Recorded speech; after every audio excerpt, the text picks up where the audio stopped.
Hello, hello, hello, and welcome to Walk Talk Health.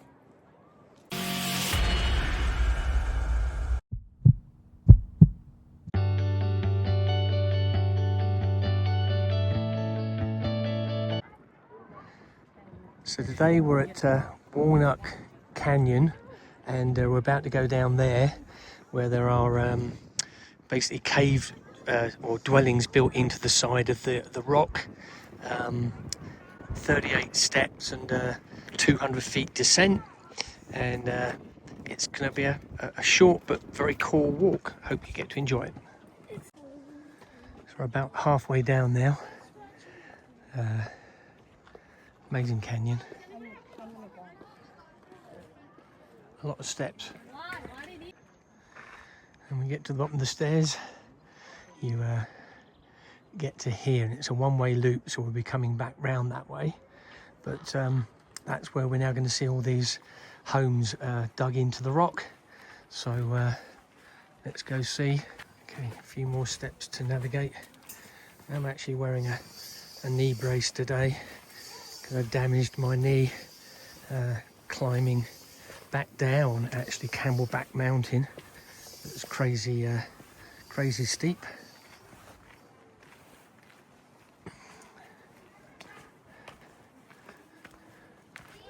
We're going down there. Evidently Roosevelt put unemployed people to work building all of this. And I have to say they did a very good job. Okay, more shots of the canyon, and we're heading down there.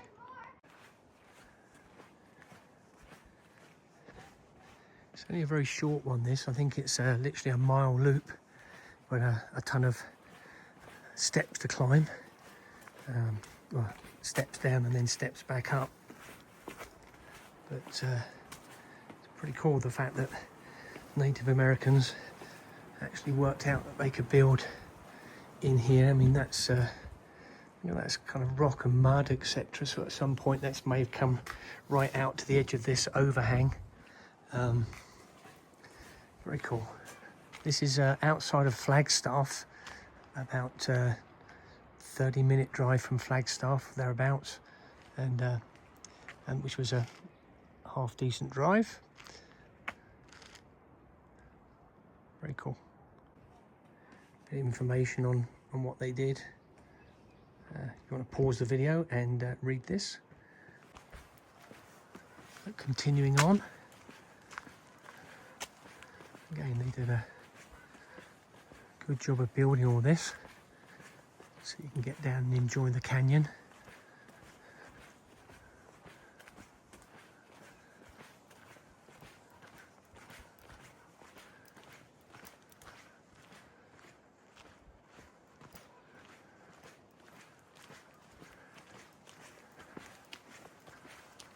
Must have been pretty back-breaking work putting all these paths and steps in, but I have to be grateful they did it. So thank you guys, whoever built all this. We're certainly enjoying your hard work.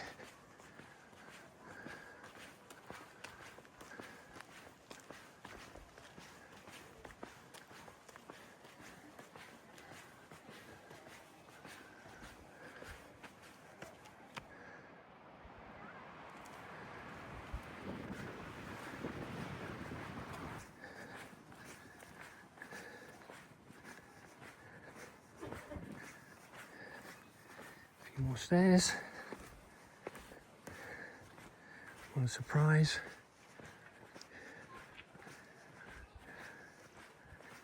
Amazing. So this walk and talk from a health point of view is iodine, in particular Lugol's iodine, not just the iodine that they use inside operating theatres. Most people are deficient, and we have iodine receptors in pretty much every cell in our body, and in particular the thyroid needs iodine to function correctly and produce all those very important hormones our body needs.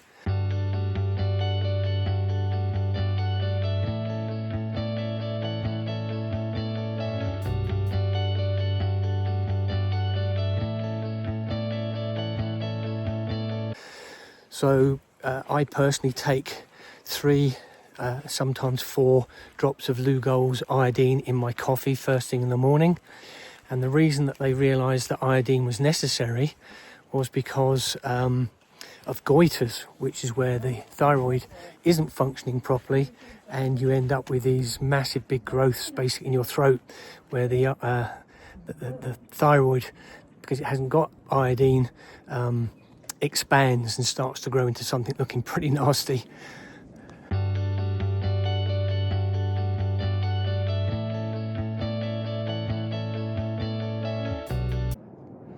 To get a natural source of iodine, you have to be within 20 miles of the ocean. Basically, it blows in off the ocean. You can obviously eat seafood, and seaweed will also get you a source of iodine. But most people in the centre of the US, for example, don't get anywhere near enough iodine. It doesn't make it that far. In fact, part of the reason that the current FDA recommendations for iodine is so low is that people in the Midwest were developing goiters, and they worked out that the current FDA recommended dose, which I can't remember offhand what it is, way too low, was all that was sufficient to heal the thyroid and get it working again properly. Well, of course, that's no good if you want to give health, etc., to the rest of the body, but it is important, therefore, to have at least the minimum amount of iodine that they recommend. Some more of these amazing dwellings. Very cool. Information if you want to pause the video and read it. So yeah, I think it's interesting that in Japan they have some of the lowest problems with cancers and heart issues, and I think that's probably partly down to the fact they do eat a lot of seafood and seaweed, in which case they get a very decent amount of iodine, and that's probably part of the reason they're so healthy. Anyway, I take it on a daily basis, and I'd recommend you look into doing something similar. There's the visitor centre up on top of the hill. That's where you actually start this trail. You go through the visitor centre to actually begin, and then you end up back up there at the end of it.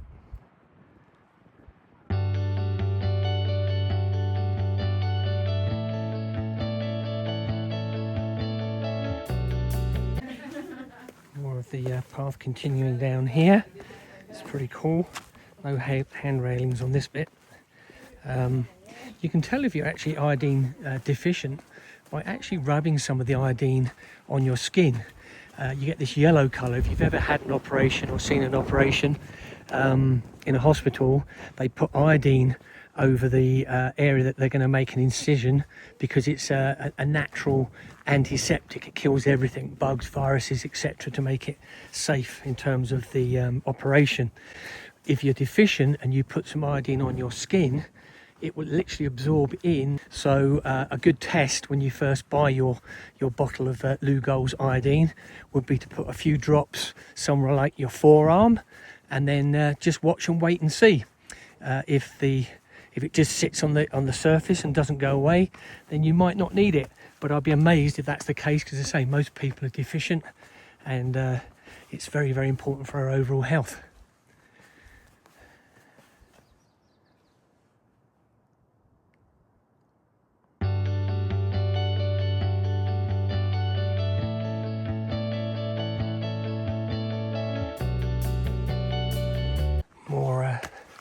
More steps. Yes, I have a knee brace on.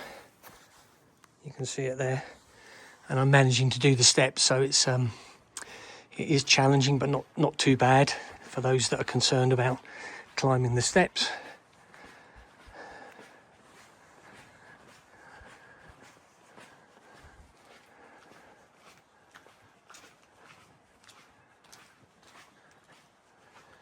More of the serious dwellings are down here. It gives you an idea of how they completely walled them into the overhang. Ingenious, really, that they thought of it. I imagine they're in the winter months with a fire going, with some kind of access for the smoke so you don't choke to death. It's probably warm and cosy.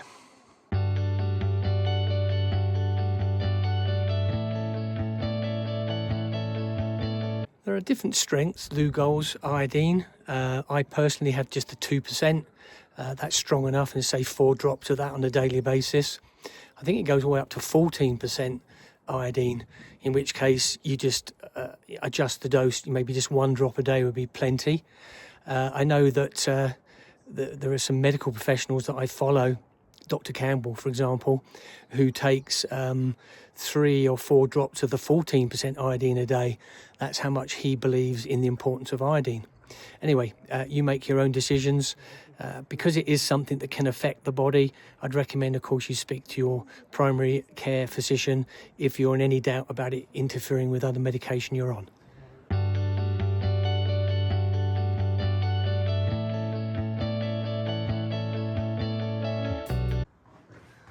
Okay, this is what it's like inside. You can see the charred ceiling. So they obviously at some point did have a fire going in here to keep warm. Not huge, but you know what? I can see how you could easily, live in here. I mean, I'm out of the wind now. It gets breezy in the canyon.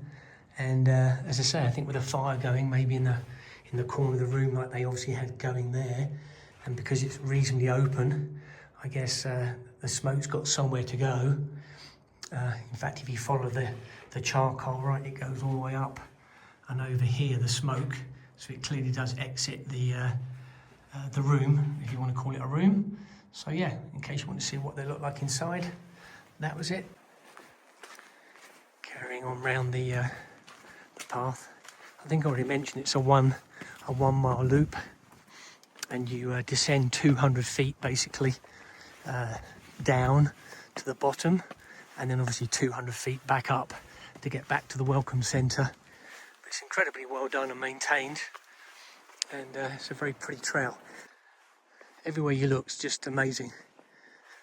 Can highly recommend it. Go over to the edge without falling off.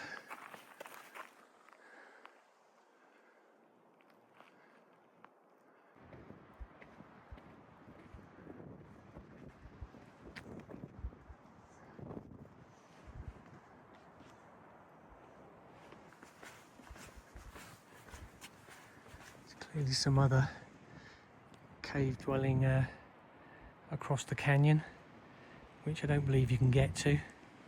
And that one looks pretty intact, right? There's a little doorway and everything in it.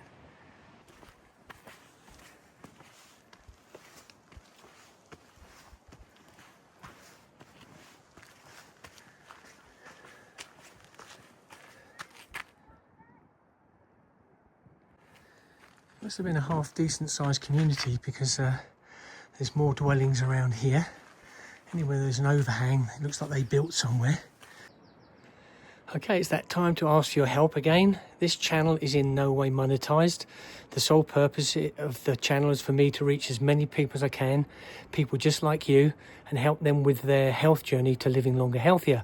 So if you've got any benefit from this or any of my previous walk and talks, can I ask a big favor? Can you hit the like, subscribe, and the bell notification for automatic notifications of my upcoming videos?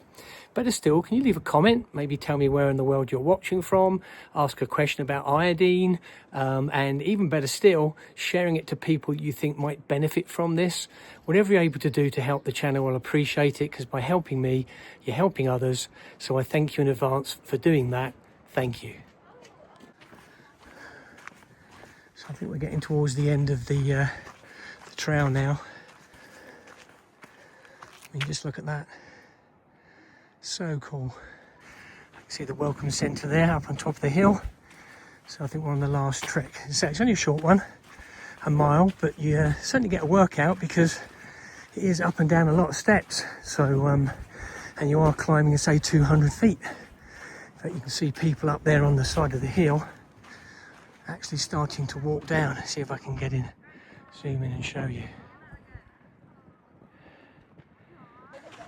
So anyway, hope you've enjoyed this week's walk and talk. If you have, and you like the idea of learning on how to reverse aging, heal the body, and live longer, healthier, I recommend you check out another one of my videos on food as medicine. Here is a link in the top corner. click on that, it'll take you through. In the meantime, look forward to seeing you on the next Walk and Talk, where we'll be discussing another amazing food or supplement that can help us with our health.